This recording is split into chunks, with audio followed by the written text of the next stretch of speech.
Hello friends, welcome back to my channel. आज हम आपको बॉर्डर ब्लाउज की कटिंग बताएंगे कि हैवी साड़ी का ब्लाउज की कटिंग कैसे होती है। जो हमारी बॉर्डर ब्लाउज होती है, ब्लाउज की लंबाई हमारा 15 इंच है, सीना 40 इंच का है। हम आपको एक और ट्रिक बताएंगे जिससे आपके आर्म होल पे प्रॉब्लम और शोल्डर नहीं गिरेगा, चाहे आप बिना डोरी का ही ब्लाउज डीप नेक पे क्यों नहीं बनाए। तो हम 40 चेस्ट पे 11 इंच का गला रखेंगे और बिना डोरी का ब्लाउज बनाएंगे। तो कैसे कटिंग करेंगे आइए आपको वीडियो में बताते हैं। बहुत लोग होता है कि हैवी साइज का जब ब्लाउज सिलते हैं 40 साइज का, तो उनका ब्लाउज ऊपर से पीछे से ऊपर की तरफ चढ़ने लगता है। तो ऐसा प्रॉब्लम क्यों होता है, ये क्या हम गलती करते हैं कटिंग में, जिसकी वजह से हैवी लोगों का जो ब्लाउज होता है वो पीछे से ऊपर की तरफ खींचने लगता है, मतलब पीछे से हमारे चेस्ट पे झुकाव होने लगता है। ऐसी प्रॉब्लम क्यों होता है, ताइए हम कटिंग करके आपको बताते हैं। सबसे पहले मैंने यहाँ पे जो ब्लाउज का पीस है वो ले लिया है। बॉर्डर है, जैसे कि देख रहे हैं हमारा साड़ी टोटल सिंपल है और ये हमने बॉर्डर लगा रखा है, यहाँ पे बॉर्डर दिया हुआ है। अब इसको हम क्या करेंगे, बॉर्डर को हम अलग नहीं कर सकते क्योंकि बॉर्डर हमारा इसी कपड़े में अटैच है, जैसे कि आप देख रहे हैं। अगर लेस अलग से रहता तो हम इसको निकाल देते। तो अगर ऐसे आपको लेस दिया हो तो किस टाइप से हम कटिंग करेंगे, तो सबसे पहले हम आपको अस्तर पे फ्रंट और बैक पार्ट की कटिंग बताएंगे।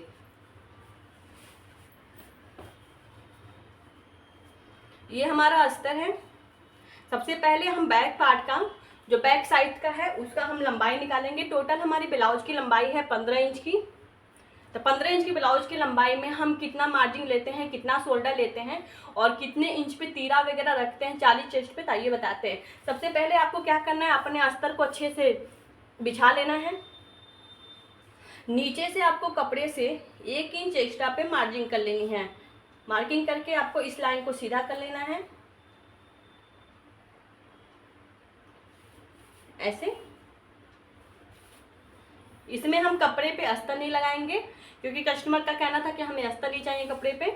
तो हम केवल ओनली बैक और फ्रंट पार्ट का आपको अस्तर पे कटिंग बताएंगे, बाकी कपड़े पे बताएंगे कि डायरेक्ट कपड़े पे बाजू की कटिंग कैसे होती है।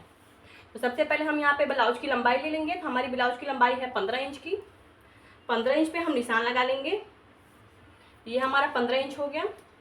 उसके बाद आपको 15 इंच पे शोल्डर, कभी भी आप शोल्डर लेना है वो लीजिए। जितना भी डीप गला आप पहनिए उतना ही शोल्डर आप कम रखिएगा। आपका 11 इंच का गला बनाना है तो 5 इंच का, 4.5 इंच का शोल्डर रखें। अगर जितना ही कम शोल्डर आप रखेंगे आपका गला बिल्कुल नहीं गिरेगा।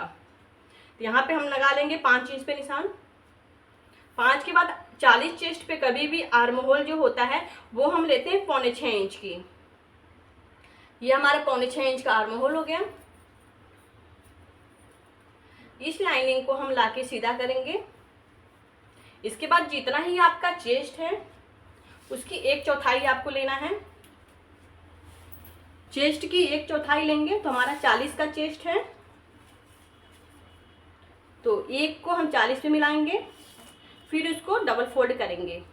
हमारा बीच का जो सेंटर पॉइंट है वो देखेंगे कितना आ रहा है। तो देखिए आप 10 इंच आ रहा है, मतलब 40 का 1/4 हमारा 10 इंच आएगा। तो हम 10 पे निशान लगा देंगे। लगाने के बाद इस लाइनिंग को हम सीधा कर लेंगे। इसके बाद 40 चेस्ट पे आर्म होल की झोल की प्रॉब्लम बहुत ज़्यादा आती है। तो कभी भी आप 40 चेस्ट का जो ब्लाउज बनाते हैं उस पर जो तीरा होता है हम लेते हैं 1/2 इंच का। 1/2 इंच से ज़्यादा आप तीरा की लंबाई रखेंगे तो आपके आर्म होल पे झोल की प्रॉब्लम आएगी। कभी भी 40 चेस्ट पे आप 1/2 इंच का आर्म होल का जो तीरा होता है वो रखिए और यहाँ से 1 इंच, यहाँ से 1 इंच छोड़ के आपको इसकी गोलाई देनी है। ये हो गया हमारा आर्म होल, ये हमारा चेस्ट का हो गया। अब आपको 2 इंच एक्स्ट्रा मार्जिन रखनी है। और उसके बाद हमारे जो पेटी है वो है 36 की। तो यहाँ पे हम 9 इंच पे निशान लगाएंगे। सीना और पेटी की नाप को लाके मिला लेंगे। 2 इंच एक्स्ट्रा मार्जिन पे हम मिला लेंगे। इसके बाद हमें पीछे का जो प्लेट है वो देना है। तो पीछे की 40 चेस्ट पे कभी भी प्लेट हम देते हैं 4 इंच पे। इस प्लेट की लंबाई रहेगी टोटल मार्जिन नीचे का ऐड करके 5 इंच की। इस लाइनिंग को हम सीधा कर लेंगे और यहाँ से 1/2 इंच छोड़ के और यहाँ से 1/2 इंच छोड़ के हम इसको मिला लेंगे। ये हो गया हमारा पीछे का टक्स। इसके बाद आपको गला बनाना है। तो गला आप अपने हिसाब से बना सकते हैं, कितना भी डीप आप गला पहने। तो यहाँ पे गले की जो चौड़ाई है हम लेंगे 2 इंच की, 3 इंच का आपको कंधा है, 2 इंच का गला है। गले की लंबाई हम रखेंगे 11 इंच पे। बैक हुक का हमें बनाना है, तो 11 इंच पे गले की लंबाई रखेंगे। अगर आप चाहें तो मटका गला बना लीजिए, गोल गला, तो यहाँ पे हम थोड़ा सा मटका गला का शेप देंगे, तो 4 इंच की इसकी लंबाई रखेंगे। और ये हमारा 2 है, तो हल्के से इसको इस टाइप से शेप देते हुए हम लाके मिला देंगे। आप पे डिपेंड करता है कि ये आपको कितना डीप चाहिए। बहुत लोगों को छोटा पहनना होता है, तो आप अपने हिसाब से छोटा बना लीजिए। ठीक है, ये हो गया हमारा बैक पार्ट का, बहुत ही सरल और आसान तरीके से। अब यहाँ पे आपको बताएंगे कि आपका अगर कंधा गिरता है तो कंधा का गिरने का सोल्यूशन कैसे हम कर सकते हैं, उसका सॉल्व क्या है। तो सबसे पहले आप शोल्डर की सिलाई करते हैं। तो शोल्डर की सिलाई करने के लिए आपको जो हमारा कंधा है वहाँ से आपको लेना है पतला, ठीक है, और गले की तरफ चौड़ा।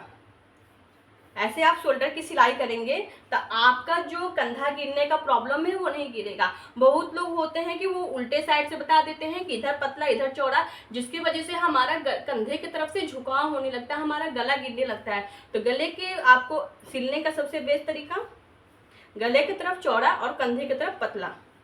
ये हमारा हो गया बैक वाला पार्ट, मार्जिन हमने ऐड कर लिया है।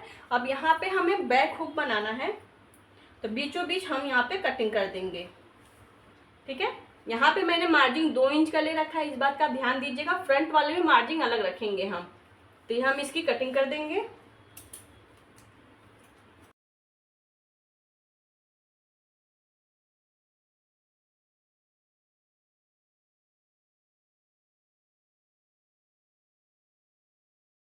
इसके बाद आपको क्या करना है, गले की कटिंग कर लेनी है। लेकिन हम अभी गले की कटिंग नहीं करेंगे, क्योंकि हमें अभी इस पर डिजाइन बनाना है। तो इसका आपको स्टिचिंग का वीडियो डिजाइन का मिल जाएगा। तो ये बैक वाला पार्ट हम उठाएंगे और फ्रंट वाले पार्ट के ऊपर रखेंगे। तो सबसे पहले आपको क्या करना है, इसके ऊपर ऐसे रखना है, नीचे से आपको 1.5 इंच एक्स्ट्रा छोड़ना है। तो यहाँ पे हम देख लेंगे हमारा टोटल 1.5 इंच लंबाई एक्स्ट्रा है। 1.5 इंच हमने इसलिए ले रखा है क्योंकि कभी भी हम बेल्ट बनाएंगे, टक्स लगाएंगे, तो हमारा जो कपड़ा होता है वो सिकुड़ता है। तो इसके वजह से फ्रंट वाला पार्ट कभी भी 1.5 इंच एक्स्ट्रा लेते हैं। बहुत लोग होता है कि फ्रंट और बैक पार्ट सेम कटिंग कर लेते हैं, जिसकी वजह से ब्लाउज हमारा ऊपर की तरफ चढ़ने लगता है। तो यहाँ पे 1.5 इंच एक्स्ट्रा करके आपको इसकी सीधी लाइनिंग कर लेनी। तो यहाँ पे हमने 1.5 इंच एक्स्ट्रा पे मार्जिन लगा लिया है, जैसे कि आप देख रहे हैं। 1.5 इंच एक्स्ट्रा आपको करके लगा लेना है और इसके ऊपर से सेम आपको रख के जैसे मैंने ड्रा किया हुआ है ऐसे आपको एक निशान लगा लेना है। अब आपको यहाँ पे होता है कि आपने बैक वाले पार्ट में 2 इंच एक्स्ट्रा मार्जिन रखा है, तो फ्रंट वाले पार्ट में हम 1.5 इंच ही रखेंगे, क्योंकि बैक वाले पार्ट में हमें हुक आई पट्टी बनाना है, तो हमारा 1/2 इंच चला जाएगा। तो यहाँ पे सेम हम इस चीज़ को कटिंग कर लेंगे और जैसे जैसे निशान लगा है वैसे वैसे हम कर लेंगे। तो यहाँ पे इस कपड़े को हम जैसे जैसे ग्राफ बना हुआ है वैसे कर लेंगे। तो इस साइड से घुमा लेते हैं, एक्स्ट्रा कपड़ा लेते हुए टोटल हम कटिंग कर लेंगे।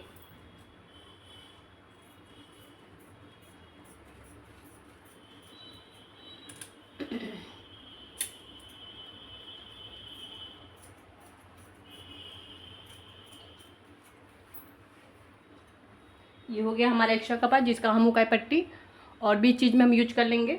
छोटा बाजू बनाने में काम आ जाएगा, इसको हम साइड में रखेंगे। और ये हमारा बैक और फ्रंट पार्ट, बैक वाला पार्ट का हम टोटल मार्किंग कर ली है, तो इसको भी हम साइड में रखेंगे। अब ये हो गया हमारा फ्रंट वाला पार्ट। तो फ्रंट वाले पार्ट में कितने इंच पे हम तीरा लगाएंगे और कितने इंच पे हम गले की नाप रखेंगे। 40 चेस्ट पे कभी भी आप ब्लाउज बनाइए तो जो ब्लाउज का गला होता है वो 6.5 इंच रखना होता है। 6.5 इंच से आप ज़्यादा रखेंगे तो हल्का हल्का चेस्ट शो होने लगेगा। तो ये आपके कस्टमर के ऊपर डिपेंड करता है कि उनको कितने इंच का गला चाहिए, तो अपने हिसाब से आप गला बना सकते हैं। तो सबसे पहले हम यहाँ पे गले की मार्किंग करेंगे। तो गला हम 2 इंच लेंगे, टोटल गले की लंबाई हम रखेंगे यहाँ पे, साथ ही जो सिलने के बाद हमारा 6.5 हो जाएगा। ठीक है। यहाँ पे 3 इंच की गले की चौड़ाई रखेंगे, 2 और 3 को लाके हम मिला लेंगे इस हिसाब से, और हाफ इंच का तीरा देके इसकी हम गुलाई दे देंगे। ये हो गया। अब यहाँ से हमें आर्म होल का शेप देना है, तो आर्म होल के शेप के लिए आपको हाफ इंच गहरा जाते हुए आपको इसी लाइनिंग में मिला लेनी है। ठीक है, ये हो गया आपका आर्म होल का शेप, और ये हो गया गले की लंबाई। आपको जितना लेना हो अपने हिसाब से आपको लेना है। अब होता है 40 चेस्ट का हम बूस्ट पॉइंट कितना निकालें, तो 40 का बूस्ट पॉइंट कभी भी हमारा होगा 10 इंच, 36 का 9 और 40 का 10, तो 40 का बूस्ट पॉइंट हम निकालेंगे 10 इंच पे। 10 इंच पे हम यहाँ पे निशान लगा लेंगे। ठीक है, 10 इंच पे हम यहाँ पे निशान लगाएंगे। जो हमारा टक्स होता है वो होता है 2 इंच का। ठीक है, और उसके बाद हाफ इंच इधर हाफ इंच इधर छोड़ते हुए हम इसका शेप दे देंगे। ये हो गया हमारा। अब इसके बाद हमें क्या करना है, 40 चेस्ट पे कभी भी आपको जो टक्स होता है वो होता है 2.5 इंच पे, तो 40 चेस्ट पे हम कभी भी 2.5 इंच का देंगे, तो यहाँ पे हम 2.5 पे निशान लगा लेंगे। एक ये निशान लगाएंगे और एक 40 पे यहाँ लगाएंगे, और एक आपको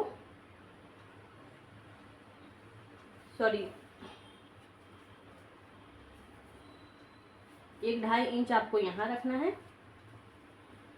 एक 2.5 इंच यहाँ रखना है, और एक 2.5 इंच आपको यहाँ रखना है। तो ये हमारी जो लाइनिंग है इसे आर्म होल पे जाके मिलेगी। इस वाले लाइनिंग को हम रखेंगे सीधा, और इस वाले लाइनिंग को हम नीचे ले जाएंगे। ठीक है, ये हो गया हमारा टक्स देने का तरीका। और इसमें हमें शेप कैसे देना है, कैसे शेप की कटिंग करनी है, कैसे शेप देना है, यहाँ पे हम कैंची को लगा लेंगे। थोड़ा सा कपड़ा हमारा उठ रहा है, यहाँ पे हमें शेप देना है। तो शेप देने के लिए हम हाफ इंच यहाँ पे निशान लगाएंगे, हाफ इंच और हाफ इंच इधर, और इस लाइनिंग को लाके हम मिला लेंगे ऐसे ऐसे। ये हो गया हमारा नीचे का टक्स। और सेम इस साइड भी आपको सेम करना है, हाफ इंच नीचे की तरफ ले जाना है, और इसमें भी आपको सेम करना है, हाफ इंच आपको मिला लेना है। ये हो गया हमारा 4 टक्स। ये हो गया हमारा 7 इंच का गला, 2 इंच का ये हमारा टक्स हो गया, 2.5 इंच का। उसके बाद हमें बेल्ट का निशान कितने इंच पे लगाना है, तो बेल्ट का निशान लगाने के लिए आपको 40 चेस्ट पे हम 10 इंच का बूस्ट पॉइंट होता है, तो 10 इंच के नीचे आप 3 इंच छोड़ के आप इसका निशान, बेल्ट का निशान डाल सकते हैं। तो यहाँ पे हम 3 इंच छोड़ देंगे, 3 इंच छोड़ के हम बेल्ट का निशान डालेंगे यहाँ पे, और यहाँ पे हम एक निशान लगा लेंगे ऐसे। ठीक है, ऐसे हम निशान लगा लेंगे। अब उसके बाद आपको क्या करना है, ये चीज़ नापना है कितने इंच का है, तो ये हमारा 4.5 का आ रहा है हमारा। अब आपको क्या करना है, इधर 4.5 है, तो यहाँ पे आपको 3.5 इंच पे निशान लगा लेना है। यहाँ पे हमारा 3.5 इंच है, और यहाँ पे 4.5 इंच है। उसके बाद इस लाइन करके निशान लगा लिया है। आपको स्केल के सहायता से इस लाइन को ऐसे हल्का सा ऊपर की तरफ ले जाना है, और फिर यहाँ पे लाके आपको इसकी गोलाई दे देनी है ऐसे। अब इसकी हम कटिंग कर देंगे। कटिंग करने से पहले हम आपको बता दें कि अगर कभी भी आपका शोल्डर गिरता है तो मैंने भी बैक वाले पार्ट में भी यही चीज़ बताया है। बैक और फ्रंट पार्ट आपको सेम ऐसे ही करना है। इस साइड से आपको गले कंधे की तरफ पतला और गले की तरफ आपको चौड़ा सिलाई लगानी है ऐसे। बहुत ही सरल और इजी तरीका है ये हमारा, जिससे आपका शोल्डर का जो प्रॉब्लम होता है वो एकदम सॉल्व हो जाएगी, और बिल्कुल आपका शोल्डर और कंधा नहीं गिरेगा। इस चीज़ पे आप बाकायदे ध्यान दीजिएगा। इसके बाद हम इसकी कटिंग कर देंगे।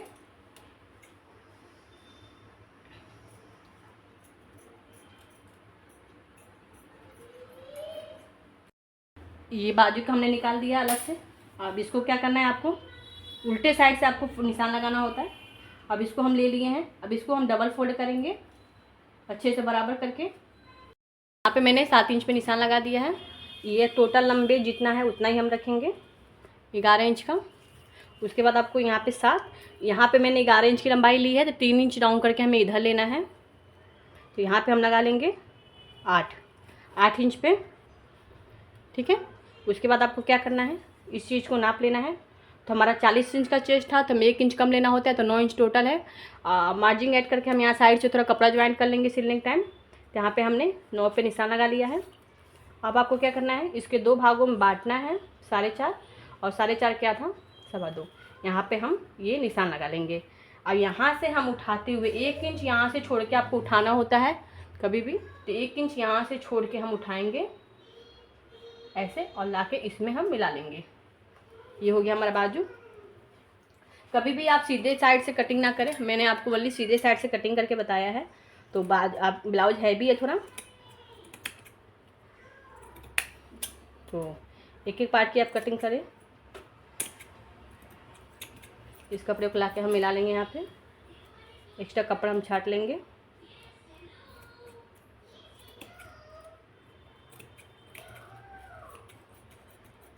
ठीक है, ये हो गया। और उसके बाद हम बाजू की जो शेप है वो शेप दे देंगे।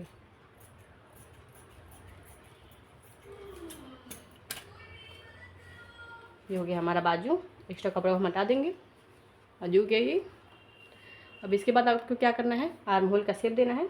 तो सिलने के समय भी आप आर्म होल का शेप दे सकते हैं, ऐसे भी दे सकते हैं। यहाँ पे हम 1/2 इंच सेंटर देख लेंगे, यहाँ पे हमारा सेंटर है। 1/2 इंच गहरा आपको बाजू का शेप देना है, जिसे आपके बाजू में झूलना है।